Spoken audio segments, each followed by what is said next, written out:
গেছে, তাই তো? তো আমার প্রিয় ছাত্রছাত্রীরা এখানে আছে। এটা আমার নিজের এলাকা। আমার বাড়ি 3 নম্বর কালিয়াচক স্ট্রিটে। সুতরাং কালিয়াচক 1, 2, 3 এই জায়গাগুলোকে আমার নিজের এলাকা বলেই মনে করি। এবং আমি আজকে যে স্কুলে এসেছি, স্কুলের টোটাল গঠন এবং স্কুলের মাঝখানে যে একটি আম গাছ, স্কুলের টোটাল পরিবেশটাকে বদলে দিয়েছে। আমার আরো ভালো লেগেছে, আমরা ছোটবেলায় যখন আমি স্কুলে পড়তাম তখন আমরা প্রতিদিন গিয়ে আমাদের স্কুলকে পরিষ্কার পরিচ্ছন্ন রাখতাম, নিজেরাই ঘর ঝাড় দিতাম, মাঠ ঝাড় দিতাম। আজকে এখানে এসেও দেখলাম যে আমরা আসার পরে আমাদের ছোট ছোট ছেলেমেয়েরা নিজের স্কুলের সামনের মাঠকে কি সুন্দরভাবে পরিষ্কার করে। এই সমস্ত বিষয়গুলি আমাদেরকে সেই ছোটবেলার কথা মনে করিয়ে দেয়।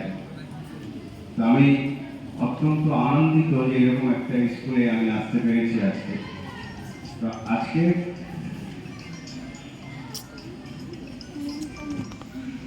যে বিষয়, যে এমবি দুর্লভপুর হাই স্কুল আমাদের কালিয়াচক 2 বিজ্ঞান কেন্দ্রে অন্তর্গত পশ্চিমবঙ্গ বিজ্ঞান মঞ্চের নাম তোমরা সকলেই শুনেছো তো? স্যাররা আছেন, স্যাররা সকলেই বিজ্ঞান মঞ্চ সম্পর্কে জানেন। স্যারদেরকে এবং আমার প্রিয় ছাত্রছাত্রীদেরকে আমি বিজ্ঞান মঞ্চের পক্ষ থেকে আন্তরিক অভিনন্দন জানাচ্ছি, ধন্যবাদ জানাচ্ছি। ছাত্রছাত্রীদের কাছে বললেই বলবো যে বিজ্ঞান মঞ্চ তো ও বছরে একটা পরীক্ষা দিতে আসে না, বিজ্ঞান অভিজ্ঞতা আমাদের কাছে 50 টাকা 60 টাকা করে নেয়, এবার বোধ হয় 60 টাকা করে নিয়েছে। এছাড়া তো কোনো কাজে দেখি না। দেখেছো বলে দিল কোনো কাজে? কিরকম খারাপ কথা বলবে যে বিজ্ঞান মঞ্চ আসে বছরে একবার 50 টাকা করে নেয়, নিয়ে চলে যায়, তাই তো? কিন্তু বিজ্ঞান মঞ্চের কাজ কিন্তু সেটা নয়। এই যে আজকে যে আমরা এখানে এসেছি, আমরা কি বিজ্ঞান অভিজ্ঞতার কথা বলতে এসেছি? আমরা বিজ্ঞান মঞ্চের যে কাজ আমরা সারা বছর ধরে করি, সেই কাজের কথা আমরা তোমাদের সামনে রাখতে এসেছি। এখন বলতে হবে তোমরা তো শুধু আমরাই কেন? আমাদের কাছে মনে হয়েছে যে ছাত্রছাত্রীরাই হচ্ছে আমাদের মূল অস্ত্র। তোমরা আর কিছুদিন বাদে পড়বে, 18 বছর বয়স, কবিতা কোনো বাধা মানে না, তারাই সমস্ত রকমের বিপ্লব করতে পারে।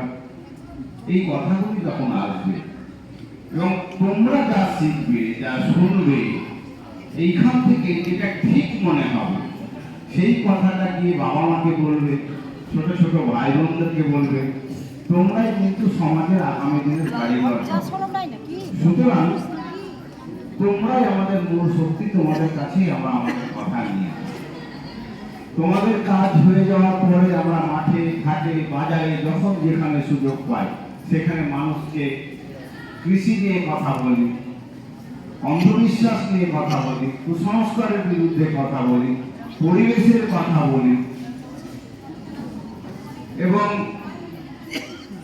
স্বাস্থ্য সম্পর্কিত যে সমস্ত বিষয়গুলি আছে সমস্ত বিষয়গুলি নিয়ে আমরা কিন্তু মানুষের কাছে পৌঁছাই। সাপে কাটলে কি করতে হবে, কুকুরে কামড়ালে কি করা উচিত, উনি ওঝার কাছে যাবে না স্বাস্থ্য কেন্দ্রে যাবে, এই যে বিষয়গুলি, যে এক কথায় যে বিষয়গুলি তোমাদের সকলের জানা উচিত, আমাদের সকলের জানা উচিত, আমার বাবা মা তোমাদের বাবা মা সকলের যে বিষয়টা জানা উচিত, সেই কাজটাই হচ্ছে বিজ্ঞান মনস্কতা। আমাদের সারা পৃথিবীর সাথে সাথে আমাদের দেশ এগিয়ে চলেছে। বিজ্ঞান কোথায় কতটা অগ্রগতি করেছে আমরা এখনো দেখি। গ্রামে গঞ্জে বিভিন্ন রকমের কুসংস্কার আছে। আমাদেরকে কেউ কিছু বলে আমরা সেটা কিন্তু মুখ বন্ধ করে সহ্য করে নেওয়া শুনে নিই। স্যাররা কিছু বলে, এই চুপচাপ ওখানে বস, আমরা কি করি, বসে যাই তো। কিন্তু স্যার যদি চরম রৌদ্রের মধ্যে গিয়ে বলে যে এইখানে বসে 1 ঘন্টা ধরে বসে থাক, তো তোমাদেরকে সেই কথাটা প্রথম স্যারকে সম্মান জানিয়ে তোমরা বসবে। কিন্তু 1 ঘন্টা ধরে ওই রোদের মধ্যে বসে থাকলে কেউ না কেউ বিপ্লব করবে, স্যার আমাদের সাথে অন্যায় করে। করবে কি করবে না? বুঝতে পারছো না? করা উচিত না যে স্যার অন্যায় করছে, তাই তো? তাহলে এই বলার সাহসটা তোমাদেরকে তৈরি করতে হবে যে স্যার আপনি ঠিক করেননি, এটা বলবে না। আমরা বলবো যে স্যার এত রোদের মধ্যে আমরা থাকতে পারছি না, আপনারা উপযুক্ত একটা ব্যবস্থা করে রোদের মধ্যে থাকাকে ঠিক। তো এই যে কথা বলার সাহস, এই সাহস কিন্তু আমাদেরকে তৈরি করতে হবে, প্রশ্ন করতে হবে। আমরা বললাম এই বিজ্ঞান মন্ত্রীর লোক আসলে বললো যে দূর এই গাছ থেকে আপেল হয়, তোমার মেনে নেবে না? মানবে তো? মানবে না, কারণ এটা আম গাছ দেখছো, আপেল ভাই মাস্টার বলছে ভুলভাল কথা বলে আমাদের চলবে। এইরকমই অনেক কথা আসবে তোমাদের সামনে, যে কথাটা তোমাকে বলবে আর তুমি বিশ্বাস করে নেবে, এই জায়গায় বিজ্ঞান মঞ্চ বলে না। তোমার কথাকে যুক্তি দিয়ে বলার জায়গাতে নিয়ে আসার জন্য কিন্তু বিজ্ঞান মঞ্চ বলে যেটা ঠিক সেটাই তুমি গ্রহণ করবে, যেটা ঠিক নয় সেটা গ্রহণ করবে না। এই কথাটাই আমরা বিজ্ঞান মনস্কতার কথা বলি। আগামী 7 তারিখ চন্দ্রগ্রহণ আছে, পূর্ণ চন্দ্র।